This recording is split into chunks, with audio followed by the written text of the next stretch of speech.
मुदखेड़ में जो railway station के पीछे एक 17 एकड़ जमीन है, जो भू माफिया ने उनके खुद के नाम पे लगा दिया था। जो 1950 से लेके तो 2015 तक डुप्लीकेट कागज पत्र बनाकर 7/12 के अंदर उनका फेर लेकर उनका नाम लगा दिया।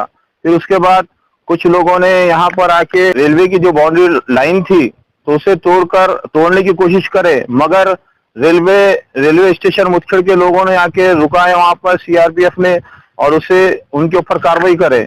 उसके बाद जो माफिया था उन्होंने डुप्लीकेट जो कागज पत्र बनाकर कोर्ट में गया कि ये मेरी माल की जगह है। उसके बाद उसे रेलवे वालों को पार्टी बनाया, वो प्रकरण वहां पर चल रहा था। मगर हमें जैसा पता चला कि भू माफिया ने इसके अंदर कुछ ना कुछ काला करे है, तो हमने उसके पूरे पेपर निकाले। उसके बाद पूरे पेपर निकालने के बाद हमें पता चला कि उसके अंदर खाड़ा खोल कर इन्होंने इसके खुद के नामा लगाया। जो रेलवे स्टेशन की जगह थी उसके अंदर खाड़ा खोल करके इन्होंने खुद के नाम लगाया, इसलिए हमने उसके ऊपर उसकी तकरार करे। फिर उसके बाद जो फेर के अंदर एक ही दिन के अंदर रेलवे स्टेशन को रेलवे की जगह को नोटिस नहीं देते हुए उनका फेर रेलवे का नाम कम कर दिया गया और उसके बाद 7/12 पे भगूराम कोतवाल का नाम लगा दिया गया।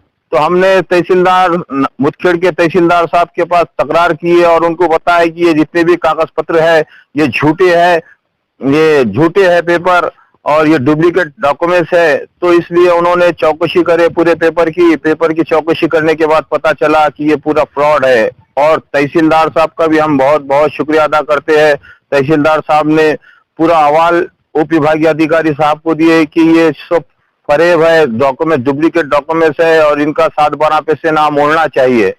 कौन थे ये लोग जो भूमाफिया जिसमें ये षड्यंत्र रचा था? ये जो षड्यंत्र रचने वाला गणेश नेमीचंद बाकलीवाल है, जो नांदेड़ के अंदर और मुदखेड़ के अंदर 2 जगह पे इन्होंने अभिलेखपाल को मिलकर जो खासरा पत्र 7/12 1960 की 7/12 रहती है, खासरा पत्र रहता है 1953 का, उसके अंदर खाड़ा खोल कर उसका नाम गणेश नेमीचंद बाकलीवाल के दादा का नाम बंकटलाल बाकलीवाल का नाम डालकर वहां से वारसा लेकर आकर नाम आज की 7/12 में लगाता। तहसीलदार को बोलता कि भाई हमारे बाप दादा की प्रॉपर्टी है, ये हमको दो। और इसी अंदर जो रेलवे का जो प्रकरण है तो उसमें इसका दोस्त भगूराम कोतवाल जो दोस्त है उसके नाम के उसके दादा का नाम लगाया था वहां पे और उस पे फिर इन्होंने इसका कोतवाल का नाम लगाया। फिर बाद में इन जो भूमाफिया है इन पर कार्रवाई के लिए आप क्या करेंगे? भाई ये जितने भी भूमाफिया है इनके ऊपर कार्रवाई होना चाहिए, इनके ऊपर 420 के गुने दाखिल होना चाहिए, क्योंकि ऐसा दोबारी बार नहीं होना चाहिए। क्योंकि जो लोग अपना घर बनाने के लिए जमीन लेते हैं मगर ऐसे भूमाफिया उन लोगों को फंसा देते हैं। इसलिए हमारी लोगों से भी अपील है कि भाई जो जमीन प्लाट ले रहे हैं तो आप देख कर ले, वरना ना ले। जो भी डिस्प्यूट प्रॉपर्टी है उसके अंदर ना जाए। इनको अभिलेखपाल है जो संबंधित अभिलेखपाल है, जब इन्होंने जो भ्रष्टाचार करा है तो संबंधित अभिलेखपाल ने इनको पूरा सपोर्ट करने वाला है। और जो फेर लिया है तलाठी मंडल अधिकारी ने, एक ही दिन के अंदर रेलवे को नोटिस नहीं देते हुए उन्होंने 7/12 पे से नाम निकाल दिया। तो ये सब षड्यंत्र में शामिल है। ये लोगों ने मिली भगत में ये घोटाला करने वाला है। तो हमारी यही दरख्वास्त है रेलवे वालों से और तहसील वालों से कि भाई इनके ऊपर गुना दाखिल किया जाए। अगर इन पर गुना दाखिल नहीं किया जाता तो आप कहाँ तक इनसे लड़ेंगे? संबंधित विभाग अगर से नहीं गुना दाखिल करा तो आप क्या कदम उठाएंगे? आप अगर संबंधित विभाग अगर इनके ऊपर गुना दाखिल नहीं करा तो हम इनके खिलाफ में कोर्ट में जाएंगे और गुना दाखिल करेंगे। 156(3) के तहत गुना दाखिल करेंगे इनके ऊपर। और आप क्या चाहते हैं, जमीन अभी किसको मिलना चाहिए?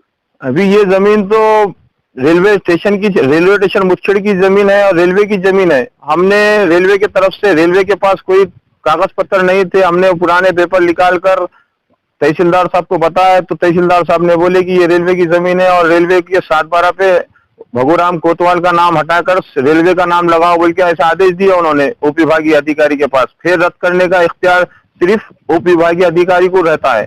तो इंशाल्लाह बहुत जल्दी उसका 7/12 से नाम हट के रेलवे स्टेशन का नाम आ जाए।